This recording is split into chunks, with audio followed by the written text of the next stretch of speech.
திருவள்ளுவரின் வழியில் வாழ்ந்து வாழ்வின் உன்னத நிலையினை அடைய திருக்குறளோடு நாம் என்னும் இந்த நிகழ்விலே இணைந்திருக்கின்ற உங்கள் அனைவருக்கும் முதற்கண் வணக்கம். குறள் எண் 531. அதிகாரம் பொச்சாவாமை. அகத்திய முனிவரிடம் சீடனாக சுதீட்சணன் என்ற சிறுவன் சேர்ந்தான். ஒருமுறை அகத்தியர் புனித பயணம் செல்ல விரும்பினார். அதற்கு முன்பாக சுதீட்சணனிடம் தனது பூஜை பெட்டியை கொடுத்து, நான் வரும் வரை இந்த பெட்டிக்குள் இருக்கும் சால கிராமத்திற்கு வழிபாடு செய்து வா என்று சொல்லி சென்றார்.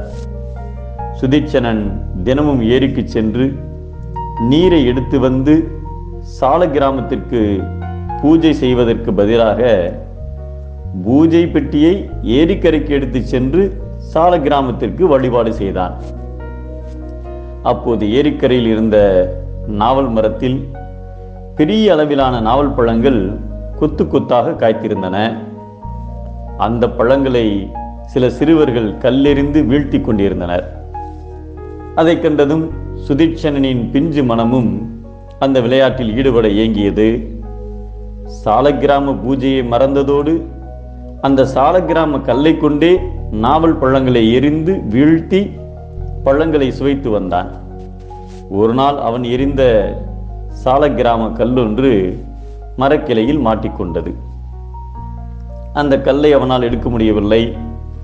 சாலக்கிராம கல் இல்லாவிட்டால் குருவின் கோபத்திற்கு ஆளாக நேரிடும் என்பதால் பெரிய அளவிலான நாவல் பழ கொட்டைக்கு வண்ணம் தீட்டி பெட்டியில் வைத்து விட்டார்.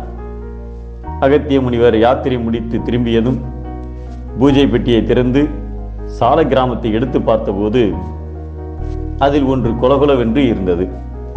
அது பற்றி கேட்டபோது, தினமும் தண்ணீர் ஊற்றி அபிஷேகம் செய்வதால் இப்படி ஆகிவிட்டது என்று பொய் சொன்னான். அவன் சொன்ன பொய்யால் கோபத்தின் உச்சிக்கே சென்ற அகத்தியர், சால கிராமக்கல் என்பது நாராயணனின் அம்சம். அந்த நாராயணனையே தொலைத்து விட்டாய். என் நாராயணனை கொண்டு வந்தால் இங்கு வா, இல்லையெனில் என் கண்ணில் படாதே என்று சபித்து ஆசிரமத்திலிருந்தே துரத்தி விட்டார். அப்போதுதான் அவனுக்கு தான் செய்த தவறு புரிந்தது. தவறுக்கு பிராயசித்தம் தேட சிறுவன் நீண்ட காலமாக பல துன்பங்களை அனுபவித்து கடுமையான தவம் செய்து பின்னாளில் சுதீட்சண முனிவராக மாறினார். மிகுந்த மகிழ்ச்சி பெருக்கால் ஏற்படும் மறதி அளவு கடந்த கோபத்தை காட்டிலும் கொடுமையானது என்பதை இறந்த வெகுளியின் தீதே சிறந்த உவகை மகிழ்ச்சியின் சோர்வு என்கிறார் நம் தெய்வப்புலவர் திருவள்ளுவர். கோபத்தை விட மறதி கொடிது, மறவாமல் இருப்பதே வாழ்வில் இனிது.